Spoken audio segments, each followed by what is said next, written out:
Dalam langkah politik yang mencuri perhatian publik, Presiden Prabowo Subianto disebut tengah menyiapkan penugasan khusus bagi Wakil Presiden Gibran Rakabuming Raka untuk terlibat langsung dalam penanganan isu strategis Papua. Wacana ini muncul sebagai bagian dari strategi nasional yang menempatkan Papua bukan hanya sebagai wilayah yang harus dibantu secara administratif, tetapi juga disentuh langsung oleh pemangku kebijakan tingkat tertinggi. Penugasan ini tidak lazim, mengingat posisi Wapres biasanya lebih bersifat simbolik, namun kali ini Prabowo tampak ingin menjadikan Gibran sebagai aktor nyata di lapangan. Isu Papua memang terus menjadi tantangan multidimensi, meliputi ekonomi, sosial, hingga persoalan keamanan dan HAM. Penempatan Gibran di garis depan penanganan wilayah timur Indonesia ini merupakan sinyal kuat bahwa pemerintah ingin menghadirkan wajah baru dalam diplomasi pembangunan nasional. Hal ini juga dinilai sebagai kelanjutan dari pendekatan Presiden Joko Widodo sebelumnya yang intens mengunjungi Papua dan menjadikan pembangunan infrastruktur di sana sebagai prioritas utama. Banyak kalangan menilai langkah ini merupakan bagian dari strategi besar untuk menyeimbangkan legitimasi politik antara pusat dan timur Indonesia. Gibran, yang selama ini dikenal sebagai tokoh muda yang tenang dan cepat dalam mengambil keputusan, dianggap mampu membawa warna baru dalam upaya pemulihan kepercayaan masyarakat Papua terhadap pusat. Kehadirannya di Papua, meskipun baru sebatas rencana, telah menuai harapan baru, sekaligus ekspektasi tinggi dari berbagai elemen masyarakat. Meski begitu, penugasan ini menimbulkan pertanyaan, apakah ini bentuk kepercayaan penuh dari Presiden, atau sekadar langkah politis untuk memperkuat citra dan positioning Gibran sebagai pemimpin masa depan. Wacana pengiriman Gibran ke Papua bukan hanya soal teknis pembangunan, tetapi juga menyimpan makna simbolik dan politik yang jauh lebih dalam.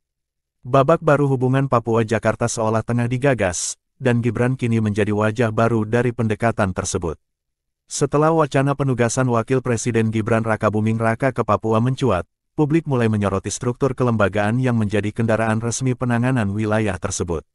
Pemerintah pusat telah membentuk Badan Pengarah Percepatan Pembangunan Otonomi Khusus Papua, BP3OKP, yang menjadi instrumen utama dalam mengawal pelaksanaan otonomi khusus di tanah Papua. Menariknya, berdasarkan Undang-Undang Otsus dan Perpres No. 121 Tahun 2022, posisi Wakil Presiden secara otomatis menjadi Ketua Badan Pengarah tersebut, memberikan legitimasi dan tanggung jawab langsung bagi Gibran dalam menyentuh masalah Papua dari level kebijakan. Badan ini dirancang tidak hanya sebagai simbol kehadiran negara, tetapi juga sebagai pusat koordinasi antara kementerian, lembaga pusat dan pemerintah daerah di Papua. Tugasnya sangat strategis, merumuskan arah kebijakan pembangunan, mengawasi pelaksanaan otonomi khusus, hingga memastikan keterlibatan masyarakat adat dalam proses pembangunan. Dalam konteks ini, Gibran tidak bisa sekadar menjalankan fungsi administratif dari balik meja Jakarta, ia dituntut hadir secara substansial, baik secara fisik maupun emosional, di tengah denyut kehidupan masyarakat Papua. Meski Gibran sendiri belum pernah melakukan kunjungan resmi ke Papua sejak dilantik, berbagai aktivitas sekretariat BP3OKP di bawah arahannya sudah mulai berjalan. Program-program seperti distribusi alat pendidikan, pemantauan kesiapan makan bergizi gratis MBG, hingga komunikasi dengan tokoh adat, menunjukkan bahwa skema kerja badan ini mulai bergerak. Namun publik menunggu lebih dari sekadar laporan administratif. Masyarakat Papua ingin merasakan kehadiran langsung seorang pemimpin nasional yang bersedia mendengar, melihat, dan mengalami langsung persoalan di tanah mereka. Penempatan Gibran di pucuk BP3OKP membawa harapan akan pendekatan baru yang lebih segar dan terstruktur. Tak sedikit pihak menyebut bahwa kehadiran Wakil Presiden di struktur ini bukan sekadar pelengkap, melainkan instrumen vital untuk menghubungkan sensitivitas lokal Papua dengan kebijakan makro nasional. Jika dijalankan secara konsisten dan menyentuh akar persoalan, skema ini bisa menjadi fondasi kuat rekonsiliasi politik dan pembangunan yang inklusif di tanah paling timur Indonesia itu. Di tengah sorotan tajam publik terhadap perannya di Badan Pengarah Otonomi Khusus Papua, Wakil Presiden Gibran Rakabuming Raka akhirnya angkat suara. Dengan nada tegas namun santai, Gibran menyatakan kesiapannya untuk ditugaskan kemanapun oleh Presiden Prabowo Subianto. "Saya siap, kapanpun, dimanapun," ujarnya kepada awak media di Istana Wapres, menjawab pertanyaan soal rencana berkantor di Papua.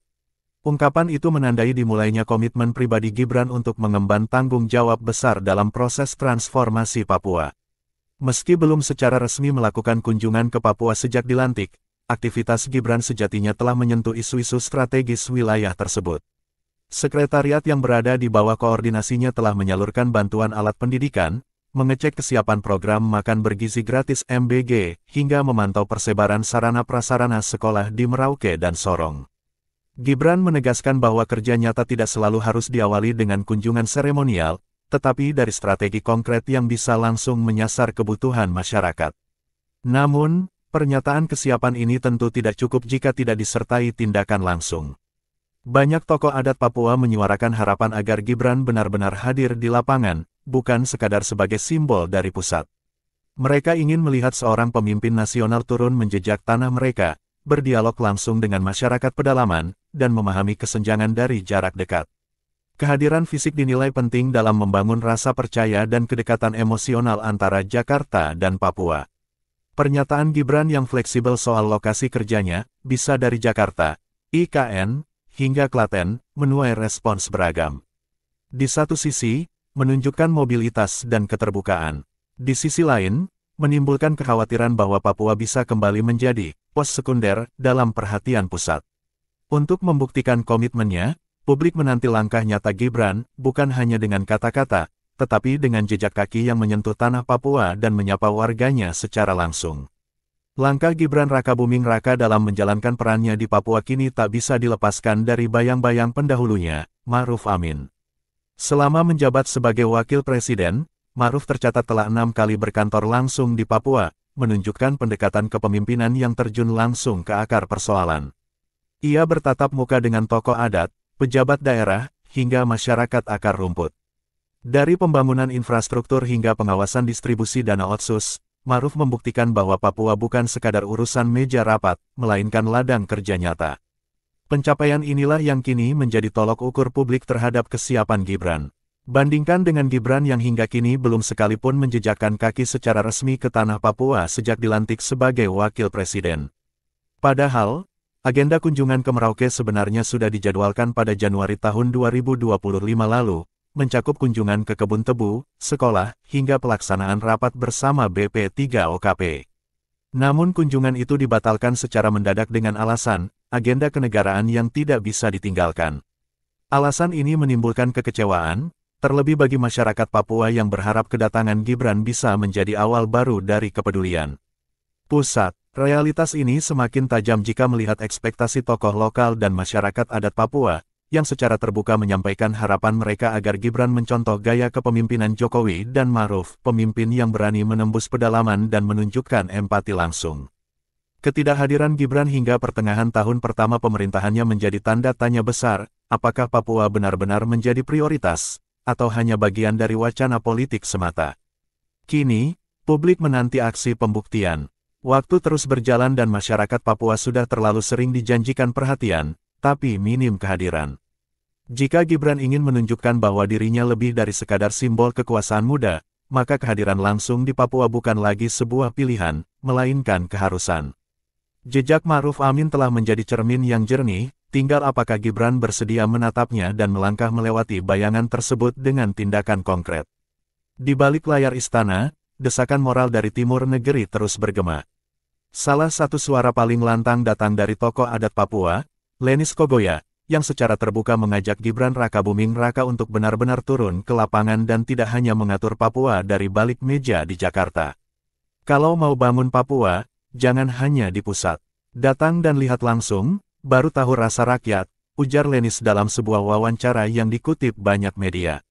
Ajakan ini bukan semata kritik, tapi juga undangan spiritual dan kultural agar pemimpin pusat menyatu dengan denyut nadi masyarakat Papua. Lenis bahkan secara khusus meminta Gibran untuk mengikuti jejak Presiden Jokowi yang tidak segan menyusuri jalan-jalan berlumpur, menyusup ke wilayah terpencil, dan menginap di daerah-daerah yang selama ini jauh dari perhatian. Menurutnya, pendekatan langsung itu bukan hanya efektif secara politik, tapi juga menyembuhkan luka lama hubungan antara Papua dan pusat. Gibran, sebagai pemimpin muda yang digadang-gadang punya semangat pembaruan, dianggap punya modal besar untuk membangun kepercayaan, asal berani keluar dari zona nyaman protokoler. Seruan dari tokoh adat ini mencerminkan kerinduan yang mendalam akan pemimpin yang hadir secara nyata. Papua, dengan kompleksitasnya, bukan hanya membutuhkan program dan regulasi, melainkan empati, keberanian, dan kehadiran fisik. Warga Papua tidak menanti kunjungan seremonial, tapi kehadiran yang bisa mendengar keluhan ibu-ibu di pasar, menyentuh tangan anak-anak sekolah di pedalaman, dan menyaksikan langsung fasilitas kesehatan yang terbengkalai. Semua ini tidak bisa digantikan dengan laporan kertas atau video konferensi. Gibran kini dihadapkan pada panggilan yang lebih besar dari sekadar tugas administratif, membangun jembatan hati antara Jakarta dan Papua. Jika ia menjawab ajakan tokoh adat ini dengan kesungguhan dan aksi nyata, maka peran strategisnya di Badan Pengarah Otsus akan mendapatkan legitimasi moral, bukan hanya politis. Namun jika ia kembali menunda, bukan tidak mungkin kepercayaan yang sedang tumbuh ini akan kembali layu, dan itu akan menjadi kegagalan bukan hanya bagi Gibran, tetapi bagi harapan masyarakat Papua yang sudah terlalu lama merasa menjadi penonton di negerinya sendiri. Penunjukan Gibran Rakabuming Raka sebagai Ketua Badan Pengarah Percepatan Pembangunan Otonomi Khusus Papua, BP3OKP, membawa mandat besar yang tidak ringan. Bukan hanya soal jabatan, tetapi tanggung jawab untuk mengurai simpul masalah yang telah menahun di Papua, dari pembangunan infrastruktur yang timpang, minimnya akses pendidikan dan kesehatan, hingga isu-isu hak asasi manusia yang kerap mencuat ke permukaan. Penugasan ini secara langsung menempatkan Gibran dalam posisi strategis sebagai penghubung antara aspirasi rakyat Papua dan keputusan politik nasional. Menurut ketentuan Undang-Undang Otsus Papua, BP3OKP bertugas menyusun dan mengoordinasikan kebijakan yang berkaitan dengan pembangunan berbasis kekhususan dan kebutuhan daerah. Artinya, Gibran bukan hanya dituntut memahami peta persoalan secara makro, tetapi juga harus memiliki sensitivitas terhadap dinamika sosial, budaya, dan sejarah Papua yang kompleks. Tugas ini mengharuskannya bersinergi dengan kementerian, lembaga, tokoh adat, tokoh agama, serta pemangku kepentingan lokal lainnya. Dalam konteks ini, Gibran tidak bisa hanya menjadi administrator dari pusat, ia harus menjadi komunikator, fasilitator, sekaligus pemimpin lapangan. Hingga saat ini, aktivitas BP3OKP memang mulai tampak berjalan di tingkat teknis. Pengiriman peralatan pendidikan, pelacakan program bantuan gizi, serta perencanaan agenda pembangunan telah dilakukan melalui sekretariat lembaga. Namun, pelibatan tokoh lokal dan pemanfaatan kearifan budaya setempat masih menjadi tantangan. Banyak kebijakan dari pusat yang dianggap belum sepenuhnya mendarat di kehidupan masyarakat, sehingga dibutuhkan pendekatan yang lebih partisipatif dan kontekstual.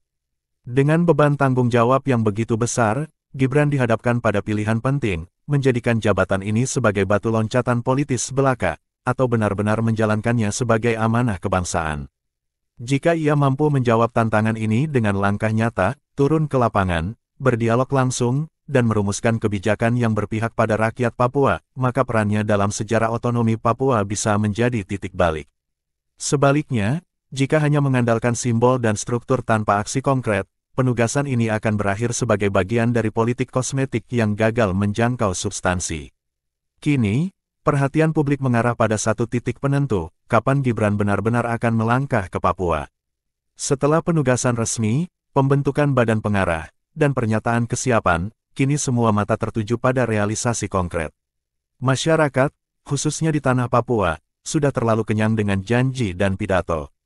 Yang mereka tunggu adalah langkah kaki yang menembus jalan-jalan terjal pedalaman, telinga yang mendengar keluh kesah warga asli, dan tangan yang menyentuh langsung denyut kehidupan di ujung timur Indonesia.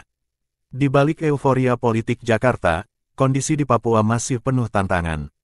Angka kemiskinan di beberapa wilayah tetap tinggi, akses pendidikan dan layanan kesehatan belum merata, dan konflik horizontal maupun vertikal masih membayangi. Kehadiran Gibran secara fisik di sana akan menjadi sinyal kuat bahwa pemerintah pusat tidak lagi mengatur Papua dari balik meja, tetapi dengan empati dan keberanian yang menyentuh realitas. Bagi sebagian masyarakat adat, kehadiran seorang pemimpin nasional di tanah mereka adalah bentuk pengakuan yang lebih berarti daripada bantuan apapun. Gibran memiliki peluang besar untuk mengukir babak baru dalam sejarah relasi Jakarta dan Papua. Dengan modal usia muda, energi politik segar, dan akses langsung ke presiden, ia bisa mendorong lahirnya kebijakan pembangunan yang lebih manusiawi, transparan, dan berbasis pada keunikan sosial budaya Papua. Namun waktu tidak menunggu. Jika ia terus menunda, ia berisiko kehilangan momentum dan kepercayaan yang tengah tumbuh pelan-pelan di tengah masyarakat Papua yang telah lama merasa dikesampingkan. Langkah berikutnya akan menjadi ujian kepemimpinan sejati bagi Gibran. Apakah ia akan menjadikan Papua sebagai panggung pembuktian integritasnya, atau sekadar batu pijakan dalam karir politik nasional? Pertanyaan itu kini menggantung di langit timur Indonesia. Jawabannya hanya bisa ditemukan ketika Gibran berani menginjakkan kaki, menatap wajah rakyat Papua, dan menunjukkan bahwa ia datang bukan sekadar membawa nama, tapi juga harapan dan tindakan nyata. Jika Gibran Rakabuming Raka mampu mewujudkan pembangunan yang nyata, menyeluruh, dan menyentuh akar permasalahan di Papua, maka tidak berlebihan jika dikatakan bahwa ia bisa mengantongi dukungan politik mutlak dari wilayah tersebut pada pemilu mendatang. Papua bukan sekadar daerah administratif, ia adalah wilayah dengan luka sejarah, kekecewaan panjang terhadap pusat, serta dahaga akan keadilan dan keberpihakan. Siapapun yang mampu menjawab jeritan itu dengan tindakan, bukan sekadar wacana, akan mendapatkan tempat istimewa di hati rakyat Papua. Selama ini, Papua kerap merasa menjadi anak tiri dalam kebijakan pembangunan nasional. Banyak program pusat yang gagal menyentuh sisi kultural dan sosial masyarakat setempat. Jika Gibran benar-benar turun tangan, hadir secara fisik, mendengarkan suara masyarakat adat, memperbaiki infrastruktur, membuka lapangan kerja, dan memastikan pelayanan publik berjalan maksimal, maka ia tidak hanya memperbaiki citra pusat, tapi juga membangun ikatan emosional dengan rakyat Papua. Ini adalah modal politik yang sangat kuat dan langka. Pada pemilu 2024 lalu, suara Papua terbagi, dan partisipasi pemilih pun cenderung rendah di beberapa wilayah konflik. Namun jika pada periode ini Gibran mampu menjadi sosok yang diingat karena solusi, bukan janji, maka pada pemilu berikutnya, ia akan dihadiahi loyalitas politik yang solid. Papua dikenal sebagai wilayah yang sangat menghargai kedekatan personal dan kepemimpinan yang membumi. Sosok yang hadir dan memberi dampak langsung akan selalu dikenang dan didukung. Dengan jumlah DPT Papua dan Papua Pegunungan yang terus bertambah, serta otonomi khusus yang memberi ruang afirmatif dalam perwakilan, Gibran bisa menjadikan Papua sebagai basis suara emas jika keberhasilannya nyata. Namun tentu, semua itu hanya mungkin jika ia membuktikan diri lebih dulu, bukan sekadar datang menjelang pemilu, melainkan benar-benar tinggal dalam hati dan harapan masyarakat Papua sejak sekarang. Sekian, terima kasih.